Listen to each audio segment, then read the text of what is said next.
Hello and welcome back. So after that lecture on some basics here, we are ready to do some stuff.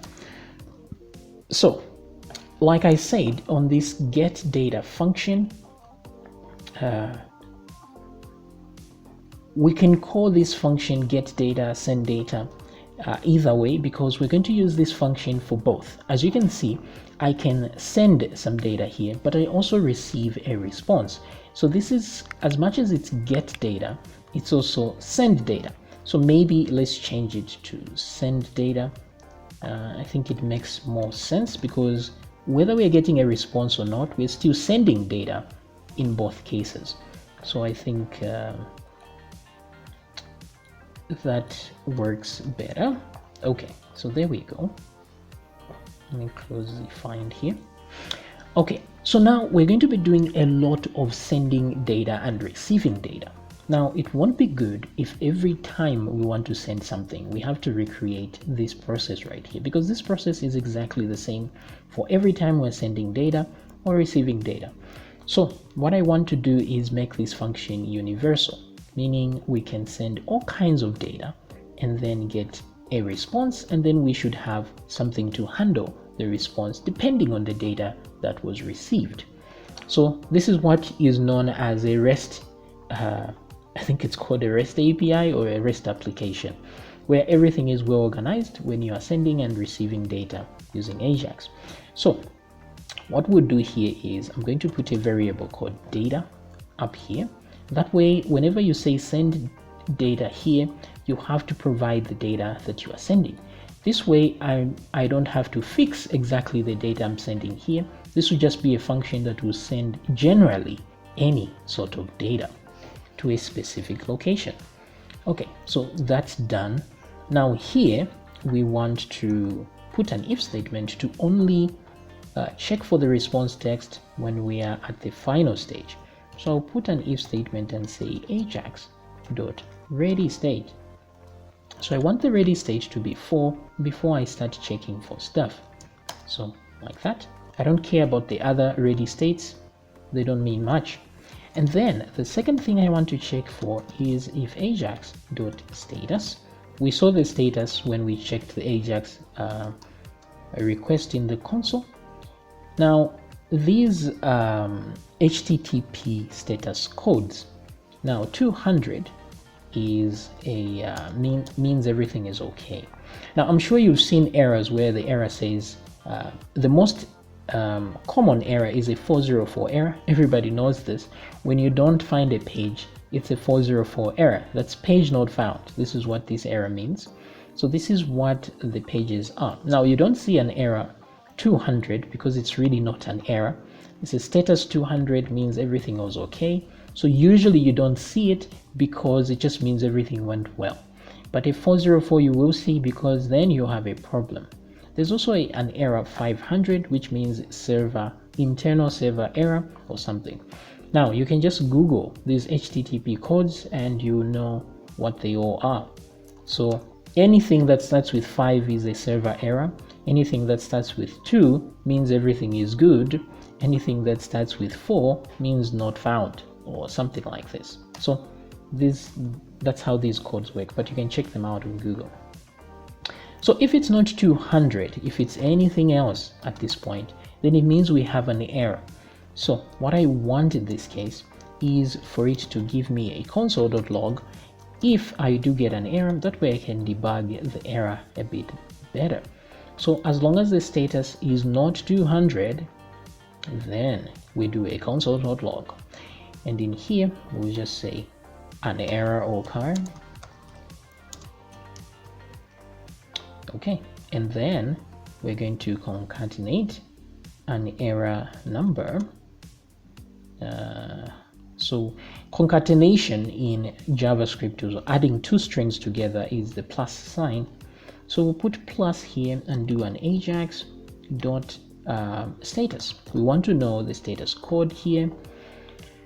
And if you want an error, you can figure out where to get the error from just by doing a console.log of this and then find the item that seems to hold an error if an error occurred.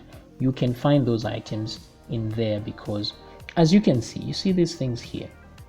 Just go through them and see what you can use from here. You see the onReady state change here is an event that I used. All these are events here. As you can see, they have this symbol over here. You see ready state. These are items. So just go through these and see what each one of these items contain, and then you can see what you can do with them. So let's see, on abort, on error. So we have all these things here, but we have, these are for the upload. That's why they're in the upload section here. But when we are not doing a file upload is for file uploads, I mean. So here you can see on error is an actual item. So on error is an event. So you can put an event listener there for on error and then show something if there's an error. Okay, so in our case, when everything is good, what I want is to create a function called handle result like this, and then what I want to give it is the response text. So I would say response text like that. So where did we get the response text from? It's part of this system here. As you can see, this is the text that was returned, just like response text there. So text is just the raw text that you got as a result. If you know that you're getting JSON data, then you can say ajax.json. I guess it's a thing. But then we have to create this function over there. So let's create this function, and this one is function handle result. So this will handle all kinds of results, and the result in here, we just call it result. Okay, whatever we pass in here will be that when we get to this function, and then we can do stuff with it, right? Now in this case, I just want to make sure it's JSON data, because it's possible for me to have everything okay, but the response that the file we requested gives us back is not valid JSON. So that's one thing to consider. Now, if it is valid JSON, what we would do is we'll say var, and then we'll say object. I'll call this an obj because I can create an object if it's valid JSON. So say object is equal to, and then I'll say the result, whatever this result is. Oh, actually, let's use JSON. There's a JSON object created for JavaScript. So this JSON object has items inside as well. So JSON.parse like this. So if you're not sure about an object, wait, is this correct? Oh, it's been such a long time. This is weird. Okay, we'll try this. If it doesn't work, I'll figure out what's wrong. It just looks weird for me, but I think this is correct. So there's JSON.parse. So if you're unsure about what an object does, like this item, just do a console.log of it and then inspect it exactly how we inspect this one. It's always a good way to figure out what to do next. So, and then here I'm just going to do a console.log.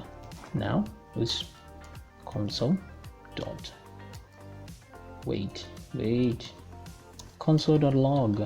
of the object. So let's see if we manage to actually create an object here.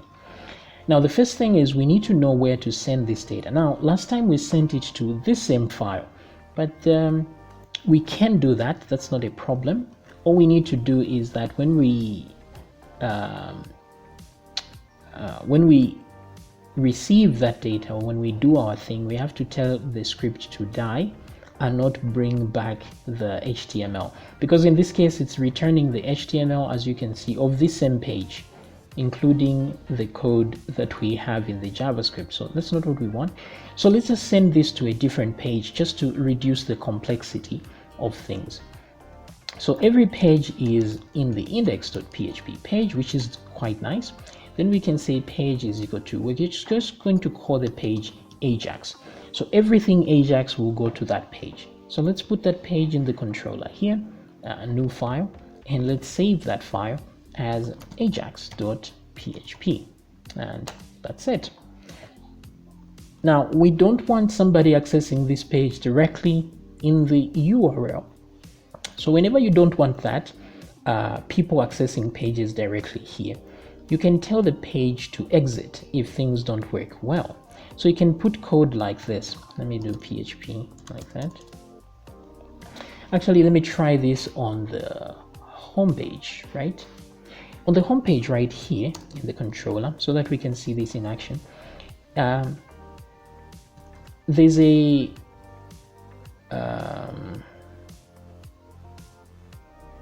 wait. There's a way to create constants here, which is what we did. Let me see if it's there in the index page. Oh, we didn't create any constants. But anyway, we don't need to use constants. What I'm trying to do here is I can create a value over here and just say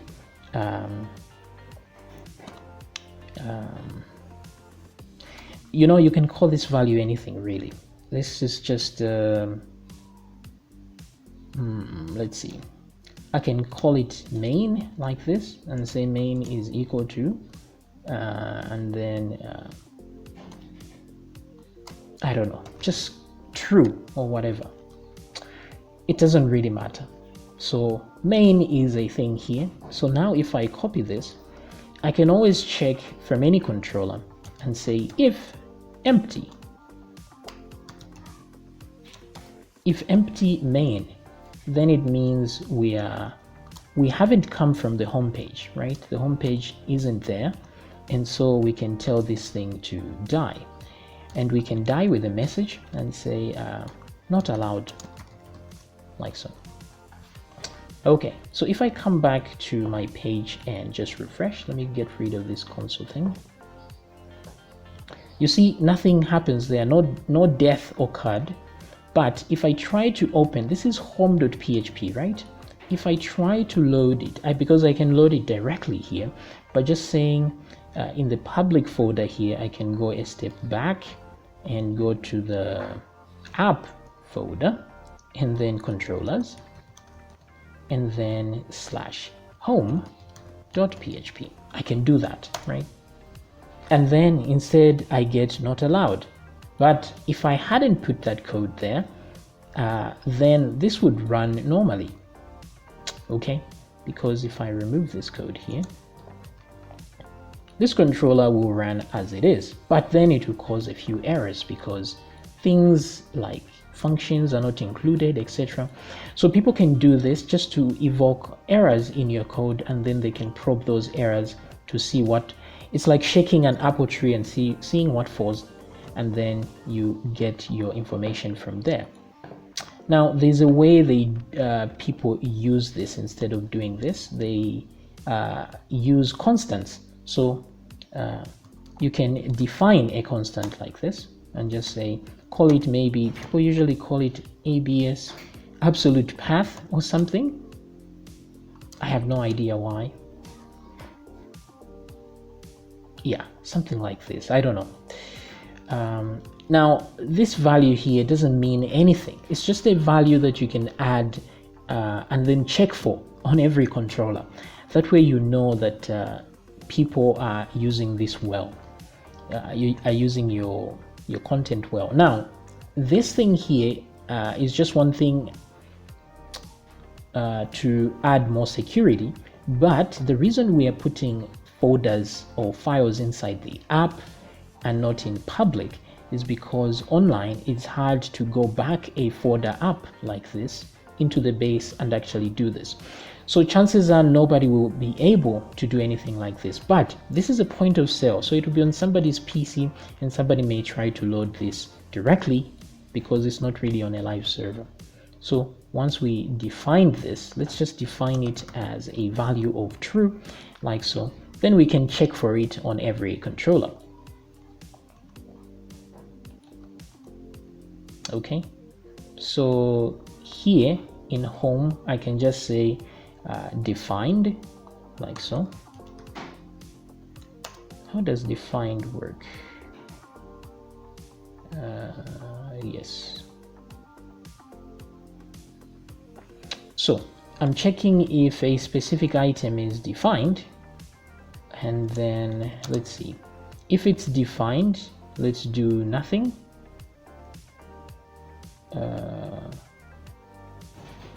Wait a minute. If it's not, let's see if we can die like this. I don't know if this will work at all. So let's see. Refresh. Aha, it actually works. So as you can see here, this is an if statement.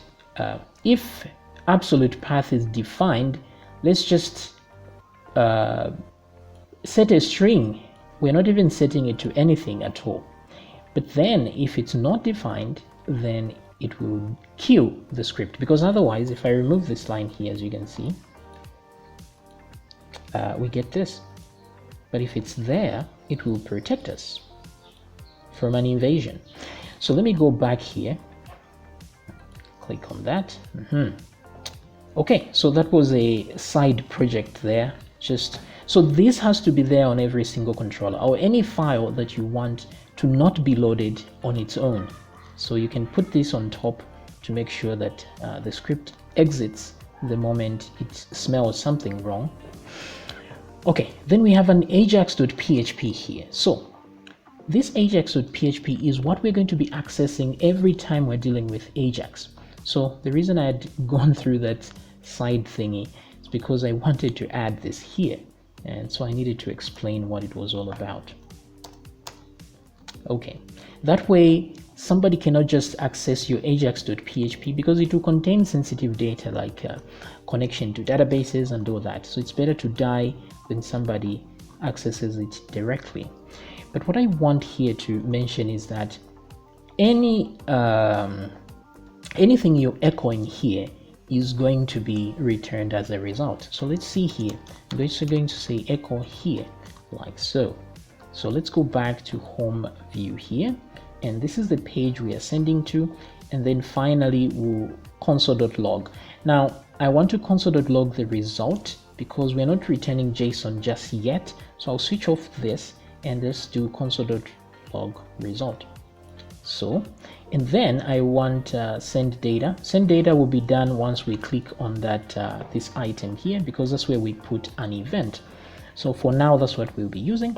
And so if I click on this, you see that now I get here, but then I'm getting all these status codes, which I do not want. That's because I have this little console.log. So let me remove that and let's refresh, clean the console, click on it, and you see the text here, right? Now keep in mind that if I close my PHP tags and then whatever I put here is also considered an echo, it doesn't have to say echo. This is some text. So any HTML that is left over once this page has processed will be returned as a result. So it doesn't have to be an echo. This is pure HTML, right? I can put a div here like so, and that's HTML. So in this case, if I refresh and then click to send, you'll see that this is the data I get, the div. So whatever is left over once the PHP file has finished processing, that's what will be sent as a response. So just keep that in mind.